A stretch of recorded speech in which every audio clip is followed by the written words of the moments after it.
Hey everyone, we're talking about the Book of Boba Fett, Episode 3, entitled The Street of Mos Espa. So we're going to go into a review and also spoiler talk. We're going to start right now. Welcome to the Nerd Social. I'm Nathan. I'm Colin. I'm Condra. So, the third episode of the Book of Boba Fett, we are going to, as I said, go through our spoiler-free thoughts. So, Colin, what did you think of the episode this week? Yeah, this episode was a slow burn. There were some really interesting reveals that happened in this episode. However, I feel like it's one of those filler episodes that kind of moves the story along, doesn't really have a lot of things that are going on, even though there's some new stuff that happens. Is it very appealing? It's okay. But I think that it brings up a lot of different interpretations of the criticisms that do come in with this show. Is that it's a slow burn, just like it was with The Mandalorian. I think Condra and I last week talked about how there were certain elements, like the first episode was like not so engaging, and then when we got to the second episode, it was actually pretty engaging because there was some interesting character development and backstory that was involved, along with some development in terms of the Tuskens, in terms of their culture, in terms of their how Boba was able to kind of ingratiate himself with the Tuskens in many ways. So this episode was definitely more like the first one. I would say a little bit better than the first one because you do get deeper in the story. However, still, I think that it might be disappointing to some fans. But again, there were a couple of cameos that were pretty interesting, and we're probably going to get to that in the non-spoiler part of this review. Okay. Conjure, what'd you think?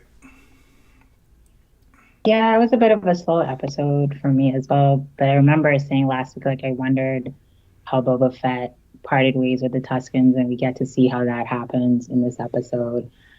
Kind of shockingly to see that. And you see him sort of, I guess, growing his army or his pool of those in service to him. But yeah, so I guess not a lot of action. You see a little bit of the plot advancing and how he is struggling or finding his way, I guess, in dealing with how to run things, right? How to be the daimyo that people respect and bring order, and how he's going about that. Yeah.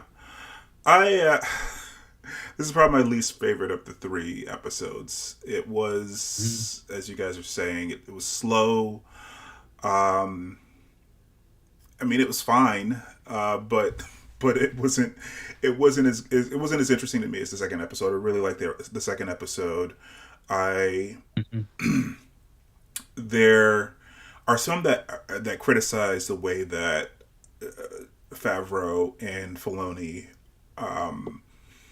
have done this era of Star Wars. They say that they're not expanding on the lore any. They're kind of playing with Star Wars figures, and then bringing things out like so. And in this episode, it sort of seemed like that. Like I never thought that except until this episode. Like there's like, oh, you have a thing that people will recognize from the original trilogy, and then you have another thing that the people will recognize from the original trilogy. But there was also people that have been complaining about the fact that they split the episodes into present day and then the flashbacks. And I haven't had an issue with that until this week, because even in the first episode, which I didn't like as much as the first episode, they in each part of, or at least in either the flashback or the present day, they actually completed the story, or at least they completed a chapter. Mm-hmm. I mean, this is they actually call these chapters, right? This is chapter 3. This is not episode 3. So, but there we were kind of left hanging with the present day story, and we're kind of left hanging with the flashback story too this week too. So there was no kind of resolution to either one of those stories this week. So it was a weaker episode. I think your description, Colin, of it as a filler episode is probably a pretty apt description of an episode. I don't see the high watermark for an episode for me is whether or not I'd go back and go and watch it again. And if I'm watching this, this season again, there's no reason to rewatch this episode. I'm sure things will happen that are interesting afterwards. And things definitely happened before. But there's a big fight in this, I guess. But that's not even that interesting to me to rewatch. Maybe I'll rewatch the fight. But that's about it. Yeah, I think that you're. Oh, go ahead, Condra. I was gonna say, I wonder if that's deliberate though, like the way you're snapped out of the flashback in this episode, and things are just sort of left hanging. Like if that's sort of, I don't know, you're meant to feel that way, right? Like what is happening? There isn't this nice, tidy story. You're kind of jarring a little bit. I mean, and that's fine, but at this point they're telling two stories at the same time, and in the first episode and the second episode, they didn't finish the flashback story, but they at least finished a chapter of the flashback story. Like there wasn't much that happened in the flashback except for something that was catastrophic, and then nothing. So we get resolution for what happens after that. Is I don't know. I could understand them writing it in such a way that it's supposed to be resolved elsewhere, and it probably will be resolved elsewhere because all 3 episodes have had like I said, present day and a flashback, so they'll probably resolve it. But I don't know if they should have structured this episode this way, given that they structured the other ones more cleanly. We were already following one story, the present day story, which never had really a resolution. And that's fine. But we were watching the flashback story kind of chapter to chapter, which the beginning of the episode, something happened that kind of related to what was happening in the present day, and we got that chapter. This one, something definitely happens, but we expect some sort of something to happen after that, but nothing happens after that. So it's difficult to kind of talk about it because we're kind of talking around without spoiling it. But yeah, it was unsatisfying. Is basically what I'm trying to say. Yeah, I mean, yeah. In terms of the unsatisfying part, I think one more thing to add before we go to spoilers is that there are cameos. I mean, if you really want to rewatch this, I mean, I would just watch the cameos. Yeah. And basically, that was probably the biggest thrill for me was to see the cameos. But anyways, I mean, in terms of rewatchability, I think you're right, Nathan. There's really not much there, but it probably does set up other things that's going to go on in the later episodes. Yeah, but you're right. There were cameos, but that's the sort of fan service that people kind of get annoyed with, right? If you have to enjoy this episode because of the fan service stuff, then it's not a good episode because not everyone is coming in with all that knowledge. Not everyone watched The Mandalorian. Not everyone has watched all the movies. It has to be an interesting story in and of itself, and having cameos of interesting stars is also, I guess, cool. But some of those people are going to show up, and they're going to show up in another episode as well, and maybe a better written episode. But they also have things in the background, and if you see the things in the background, I guess it's really cool for someone. But the story itself was middling. So yeah. All right, so let's unless you guys have anything else for your review, we jump into spoiler talk.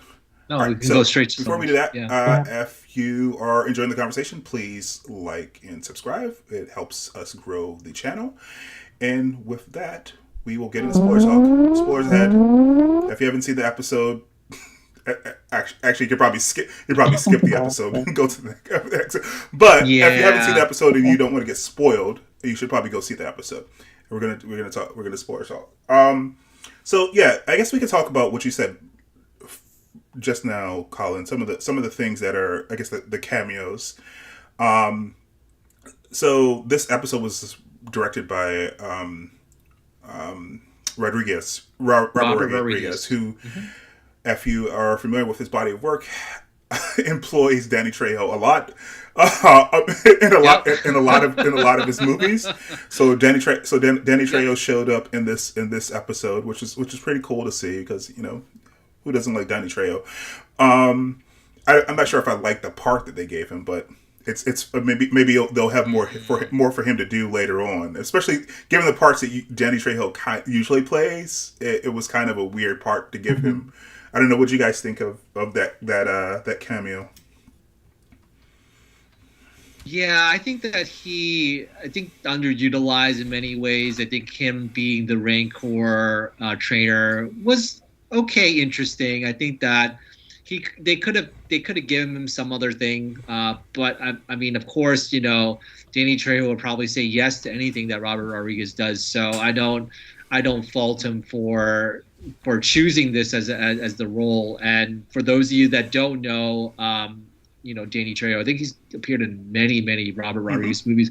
The most famous one is Machete. Okay, Machete's the one that's like ultra violent and ultra, like, there's a lot of stuff that's going on in that. Very enjoyable. And then there's like a couple. I think he was in Dusk Till Dawn. But anyways, he was there's a lot. Yeah. There's a lot there as well.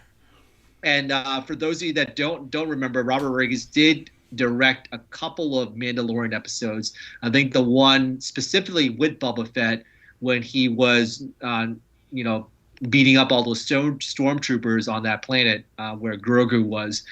So I think that was the episode that he directed. But in any case, it's been interesting that, Robert Rodriguez, there's some good things that he does, and there's some things that are like, and you can definitely see that. I think the first two, episode 1 and episode 3, was directed by him. So you can definitely see that there's some good and there's some bad to what he does, in terms of his presentation about the Star Wars universe. And yes, you're right, Nathan. It's like, it seems as though Favreau and Rodriguez are just like playing with toys. And I saw a meme online basically telling me that they're just playing with toys right now. They're not really advancing any part of the story. And so I think overall, yeah, it's definitely interesting to see him back in all of his glory. And I think there was another big cameo that. Should we talk about that one? No, or should we can talk. This is spoiler talk. We can definitely talk about anything. I mean, that if you're talking about the same thing, I'm thinking about the person and like walking back in the background, or are you talking about someone else? Okay. Oh, it's not that. Okay. Not that. All right. Go ahead. Guy. So I think it was so the other guy that I saw, I was like, when I was watching the episode, I was like, oh, that guy looks so familiar. Isn't that Stephen Root? And it was Stephen Root. And I thought Stephen Root. So if those of you that don't know Stephen Root, he was one of the voices in King of the Hill, and also he was yes, okay. Yeah. In one of the sitcoms, in one of these like comedy sitcoms, News Radio, and as well as he was what was that character? Milton in Office Space. So those of you that are Office Space fans, yes, that's Stephen Root right there. So that guy who wanted to burn down the office. Yeah, I like him. I didn't think of that as a cameo, because I think he's a character actor and kind of see him show up in all kinds of places. But yeah, it was cool. It was interesting. I can't say that took me out of it, especially since Danny Trejo showed up. If anything was going to take me out of it, Danny Trejo showing up was going to take me out of it. But yeah, I definitely recognized his face as soon as he showed up, though, as the watermonger guy. Yeah. Mm-hmm. Yeah. Right. So that was interesting to me, that I I just thought that those two specifically, but I didn't actually catch the one in the background, so I don't know what you were referring to actually. In the flashback portion of this story, when he's going to see the Pike Syndicate to get his the tribute, you see a bunch of droids, and you see someone walking in front of the droids. That was when he was in Mos Eisley. Mos Espa is where he is now. Mos Eisley. So he was he was in Mos Eisley trying to get tribute from the Pike Syndicate, and the mechanic who helped repair Mando's ship in the previous season. It's what's her name? She's married. Amy Sedaris. Amy Sedaris, yeah. It was Amy Sedaris. It's Amy Sedaris walking by. Yeah. So it was. It was Amy Sedaris and a bunch of droids in the background. So you saw, if you go back and watch the episode, you'll see it. So that was a cool little Easter egg. But like I said, you'd have to have watched all of Mando and to catch that. So yeah, those people dotted throughout the episode were cool, I guess. I don't know, like I said, the backstory part, which was a little annoying to me, because I don't know, does it look like all the Tusken Raiders are dead? We definitely see the Chief is dead, right? I mean, it looks like everybody who mattered to him or who he was closest to among them is dead. I was a little surprised that was how that path kind of ended. He's off trying to advocate, or advocate is probably a strong arm on their behalf, right? And in the meantime, they get wiped out by their rivals, basically. Yeah, by their rivals. So I mean, what you expected was that he would go back and kind of rally the people to wipe out this gang, but while he's away, the gang wipes them all out, and by the end of that, I wonder if the gang was aided though, because I mean, like you said, there were more of the Tusken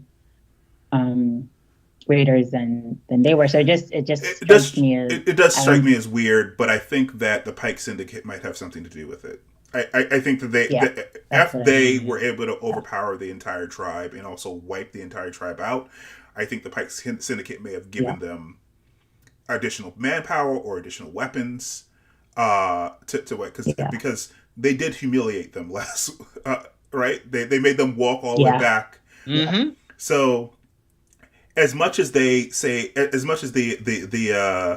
representative on in Mos Eisley is saying, oh, we're welcome to work with anyone, I think that they have decided to choose who they're going to work with by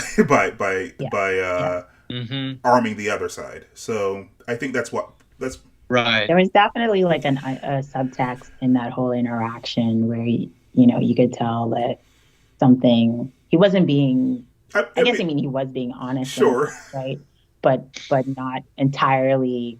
We'll work with whoever wins, but we've already chosen who's going to win. Yeah, is what we. I mean, we found out later that it's probably that they chose who. So, and also, I guess that in that it was a little annoying that we didn't see a resolution either of him going to wipe out this gang that killed all these people, or what we thought was going to happen, him rallying all the people to go and wipe out the gang. But it does connect the current, I think, the present day antagonist with the past antagonist, because I think that while the Hutts were nice to show up, and I think this is again speaks to Favreau just playing with toys. Now, Hutts are here, Rancors are here. Now there's a Wookiee. But obviously the Hutts have nothing to do with their long term thing. It was just a nice thing to just throw in there. I think the Pike Syndicate is going to be the main bad guy. It seems to be the case, and I guess the Wookiee will show up later. We'll see. I don't know. I feel like that fight was that So that whole scene was Go ahead. like I was like, how did the Wookiee get that close to him? Like you just got all these new people to come work for you Yeah. and like protect He you. is not small. And he yanks you. He is not small. Right? He's not like the Wookiee's not small. How? Yeah. But he didn't fight anybody to get to his chamber. Yeah. Right. Yeah. And so there's so many things. There's so many things that were wrong with that for me. Like you said, getting there in the first place is a little bit weird because he's not an assassin. He's a bounty hunter. He's really big. The Wookiee is really big. So it's not like he's skulking around like a ninja. Right. The whole fight basically makes the Wookiee look cool, which I guess, again, I think what they're doing is setting him up for later on. He's eventually going to work for Boba, but like it makes Boba look like a chump because it makes Boba look like a chump. Like he had to, like, what if these kids decided, oh, we're going to throw him with this big guy. We've been working for you for like 5 minutes. What? So also, where was Fennec? Why did Fennec show up at the very end? The whole thing made no sense. What is happening here? All of this feels very wrong. Very, very wrong.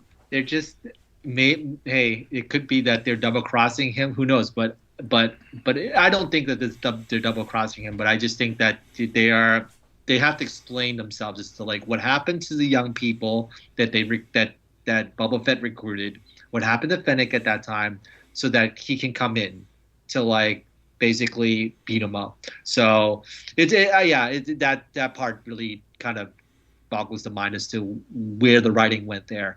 And the other thing is that about the Pikes is it's very interesting in that, for those that did not watch the animated series, the Clone Wars animated series, you don't know who the Pikes are. You have no idea, who they are as a syndicate. You mean if you didn't watch the series, you don't know what you're saying? Yeah. Right. Well, they showed up. They showed up in the if you saw the Solo movie, they showed up a little bit in that as well, but not in a major way. Yeah. Yeah. Right. They did. So I just think that that this is definitely a newer element to and also it speaks to Filoni kind of bringing in a lot of the animated stuff into live action, and that's been the case with the Mandalorian. That's been the case now with the Pike Syndicate, and they were very menacing. If I recall from the Clone Wars, they're a very menacing figure. And at first, even at the previous episode, I did not know that was actually the Pikes, because I don't know if they ever did they ever take out their helmets in the animated show? I don't. They did. Okay. So that's why I was like a little bit unfamiliar as to whether or not it was or was not. But yeah, it was just fascinating that they're going to use them as the antagonists, and in some ways, it kind of reminds me a little bit of Dune. Yeah. In some ways. Yeah, I mean, it's so. Yeah, that's also something that people. That's also something people have been complaining about. So, like, Star Wars has always been a ripoff of Dune, and it's not even a secret. Lucas has said as much that Dune influenced his work. He just kind of simplified it a lot. The Star Wars thing. I mean, you have a kid in the middle of the desert. Yeah. You even have spice. In the last episode, you had spice, and Dune you have spice. So and it seemed like what they were doing in the first two episodes was setting him up as like Paul Atreides in the desert, saving the desert people. Yep. But all the desert people didn't, and in this episode, all the desert people got killed. So I guess they're not doing Dune. They're not really. Yeah. So I don't know where they're going with this. I think like I said, I think maybe the Pikes are probably the end game here. You said that there's 7 episodes. So we're almost halfway through. So I don't know where they're going at this point. Three episodes in. But it looks like some things are starting to take shape. At the end of this episode, the Pikes are the antagonists in the past, and the Pikes are the antagonists in the present. And I don't know if the Pikes have taken over Mos Eisley. because, like I said, in the flashback, he's going to meet with a Pike and Mos Eisley, and in the present day, he's trying to keep a hold of Mos Espa, and he mentions to the Watermonger, if you don't like it, you can just go to Mos Eisley, and he just seems like he doesn't want to do that. Mm-hmm. So obviously, someone else is running Mos Eisley, and is it the Pikes already? And they just want to, mm-hmm. You took out Bib for Fortuna, so now we can just take. He was holding Mos Espa together. Now that you've taken out Bib Fortuna, now we can take over Mos Espa too.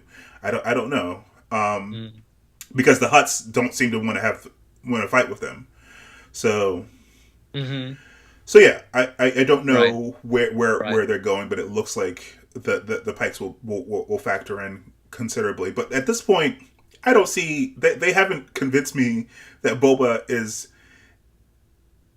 anywhere equipped to do this. Like, even at the beginning of this episode, he's having like I think a conversation that he probably should have had in the first episode. Like, the robot is like running over like the territories and who owned what, and it's like, yeah.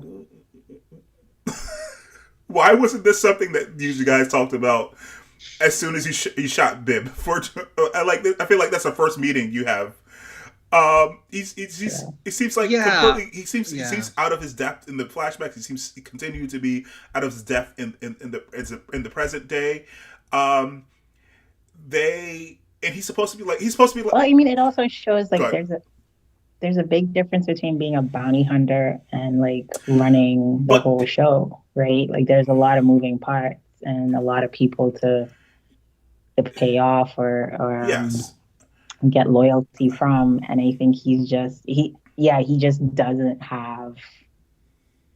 seem to have the skill set yet to really deal with that. Yeah, I mean, and that's sort of what the mayor said last week, and I get that, but they're not even showing him to be competent at the thing that people have been loved him for the last, I don't know, 30-something years, like 40 years, being like a proficient killer. Like that scene with the Wookiee was embarrassing.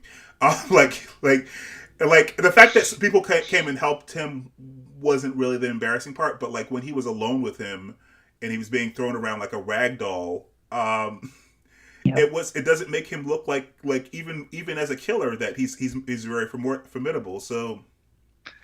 I mean, you could make an argument that he's been so injured and so scarred. I think that this is. Yeah, I think that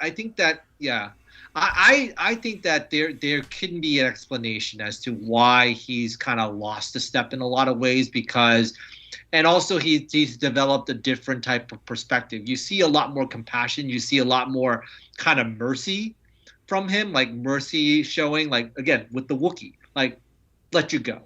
And like, Boba Fett will never do that. He would be like, I'm going to kill you, And so I think that they didn't do a very good job of explaining the fact that the Sarlacc really affected him. And it affected him psychologically as well. And I think that this flashbacks really, it's probably a product of the Sarlacc, messing with his head. And so from that point on, I think there's definitely a different way of thinking. But of course, you have to I think they haven't done a very good job of showing and telling that part of it as to why he's so slow, why is he so uncoordinated, why is he not thinking, got that skillful or savvy about it. I just think that the Sarlacc really did affect him. And also the fact that, from the previous episode, which they did show very well, was his compassion for the Tuskens. I think that having that different perspective of him getting a little bit more wiser, maybe it doesn't really jive with a lot of the things that are happening on Tatooine. And so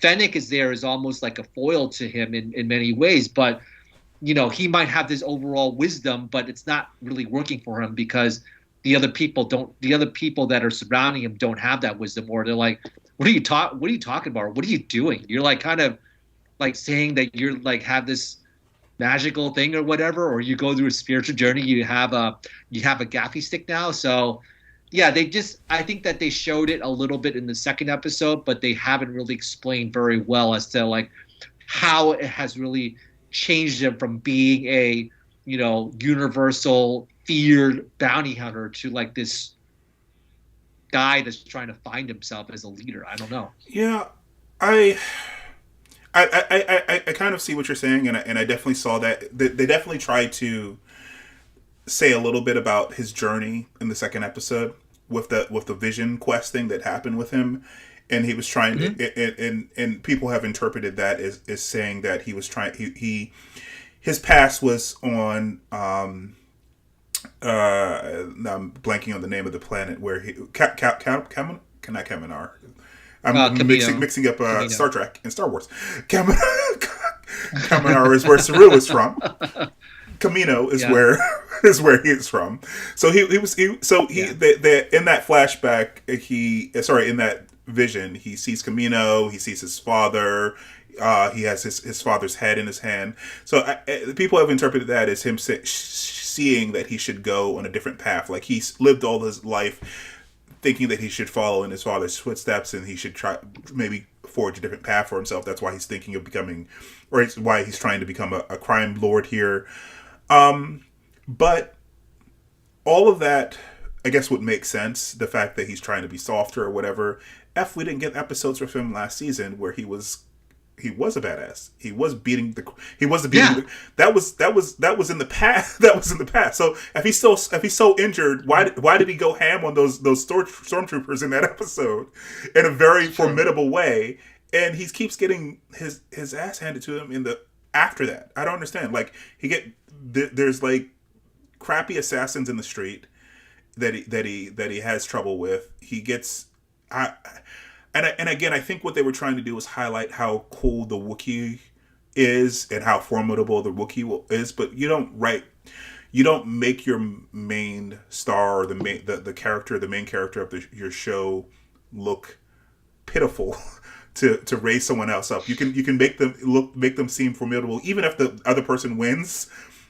And he just seemed pathetic. He was being thrown around very pathetically. I understand he was like in a healing chambers, like someone being attacked in like a hospital, but still, they shown the protagonist or the hero of movies and television shows have been attacked in hospitals before. It adds tension because it adds tension because you expect your hero to be hurt or whatever, but they still make them seem cool. But yeah, I don't. Remember, I mean, when they start the series, he tells Fennec that the dreams have started again, right? So I think he's probably between his when he showed up in The Mandalorian and now, like, something else is going on that we don't quite fully understand yet. To Colin's point, like there has to be like something else, like why he's off his game and maybe not quite finding his footing, and just not being the fighter that we expect him to be. Like maybe he's not healing as well as he usually does. Like there's obviously something else going on, but I mean, like you say, like it was just really shocking to see him get his ass kicked in this episode, and like the people around him who are supposed to be helping prevent this seeming to not be there, right, and coming in at the last minute. Like things just seem out of sync. Yeah, I mean, maybe because they felt confident that he was, this indisputable badass that that they're like, okay, we're good. We can let our guard down a little bit. And no, I don't see that at all. I think the watermonger coming in. I think the person who said the most true thing in the whole episode is saying that no one respects you. No one respects you because the kids don't respect you. They're talking crap to you in the middle of the street. They don't think of him as like they're like, yeah, I know who you are. So what? Like we need water. And I mean, he could have slapped one of them and then hired them, but he did. It's like he's very. Oh, gosh. But maybe he thinks like if I don't slap you and if I just hire you, then I get more out of you that way. Yeah, I mean, but he's done that multiple times already. I mean, he did it with Yeah. the Wookiee. He did it with the Gamorreans. He did it a couple of times already. Wants So to it's be interesting a that crime lord. He wants yeah. to be a crime lord. He doesn't want. He's not running for mayor. If he wants to be a crime lord, there's certain He's things. trying to be There's a certain different things that type you're of gonna. crime lord, though. There's certain things you have to. He even let the Gamorrean use his bacta chamber, right? I was surprised at that. I was like, oh, okay, Yeah. you got a healthcare plan too. It's that's funny. It makes me think of that. I'm not sure if anyone watches the Black Lady sketch show. They did a whole sketch about some gangsters that were all in pink and they had healthcare plans. So like a gangsters with healthcare plans. Yes. Okay. Great. Yeah, I mean, it's better than most things that are here in this country. So right? That'll make me switch sides. Yeah. Free Yeah. healthcare. Yeah. He definitely takes care of his people. This is true. And that's one way to get loyalty. But absolutely, these people are all criminals. So if you appear weak, if you appear weak, there regardless of how well you treat them, they won't feel that you will be able to protect them. So you have to appear strong in some of these instances. Yeah. So yeah, that's quite right. Yeah.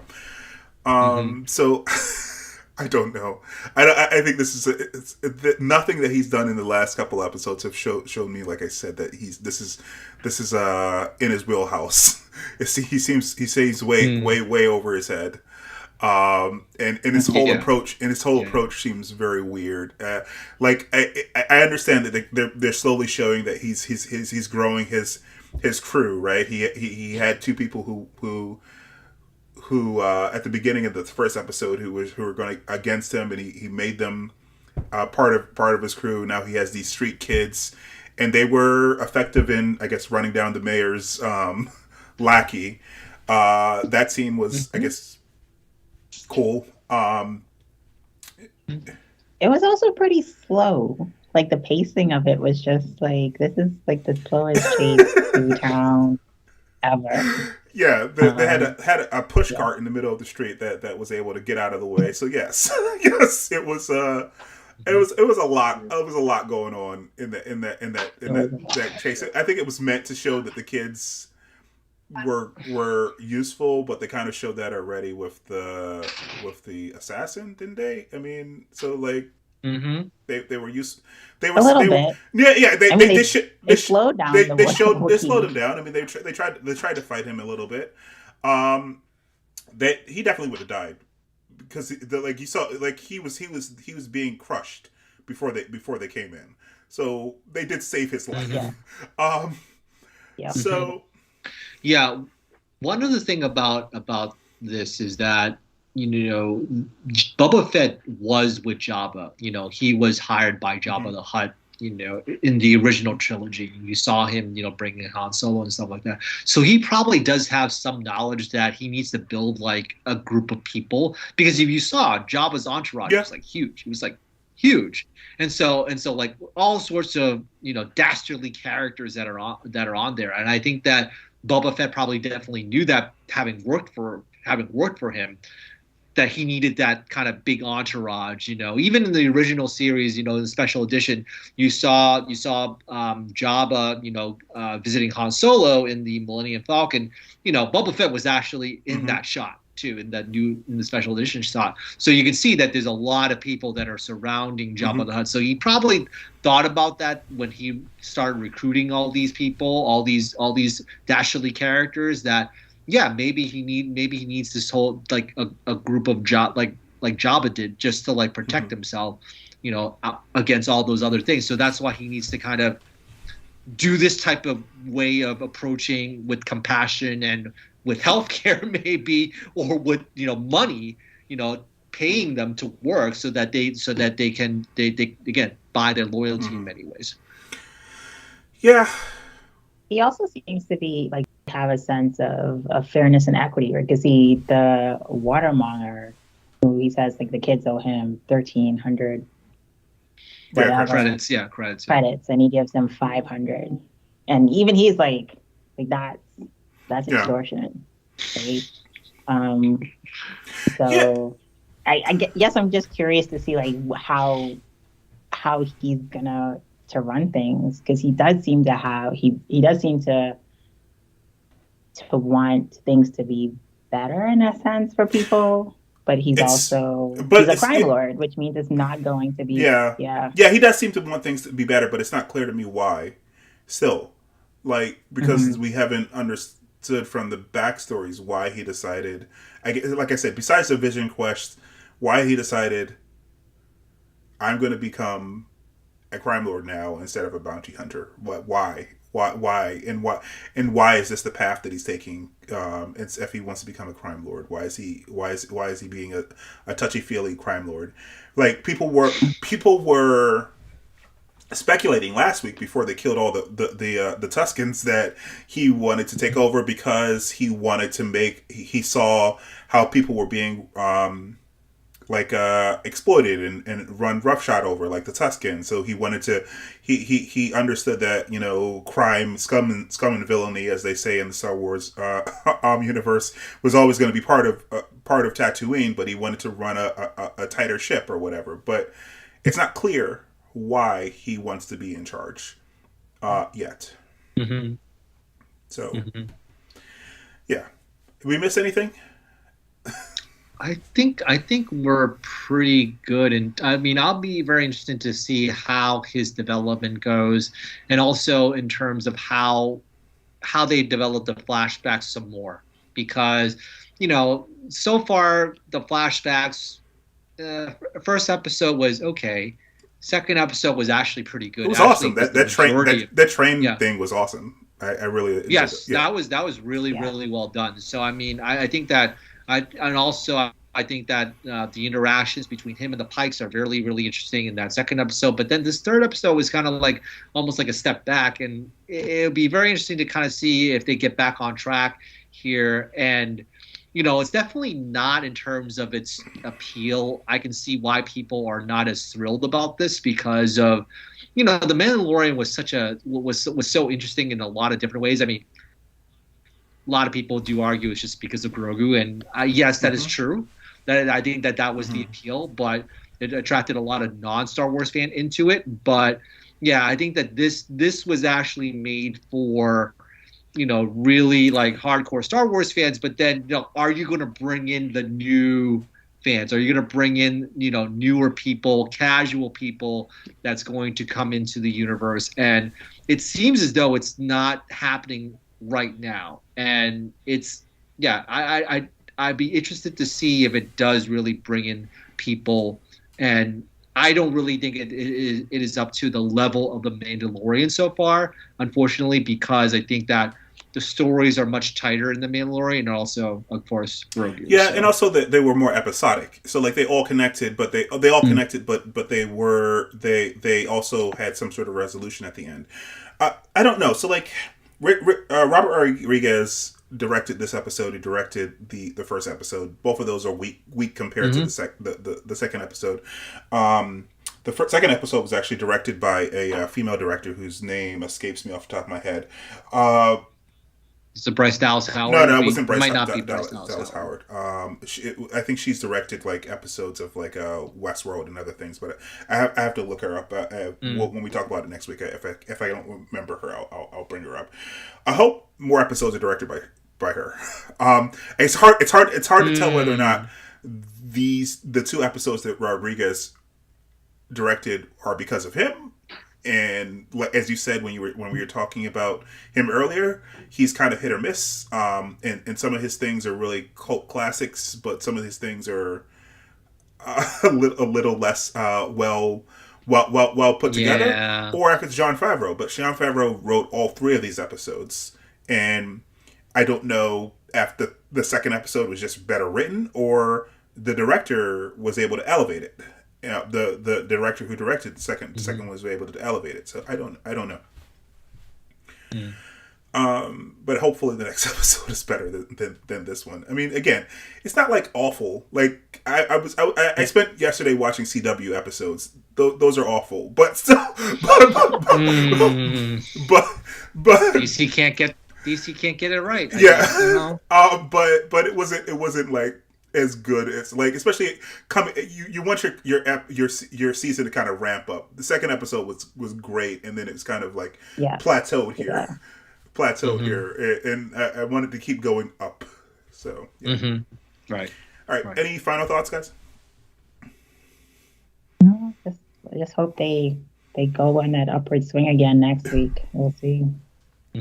Yeah, definitely. All right, so that is what we think, but we are interested to hear what you guys think. So please join the conversation by commenting down below. Like and subscribe to get more conversations like this, and we will see you next time. All right, bye guys. Thanks.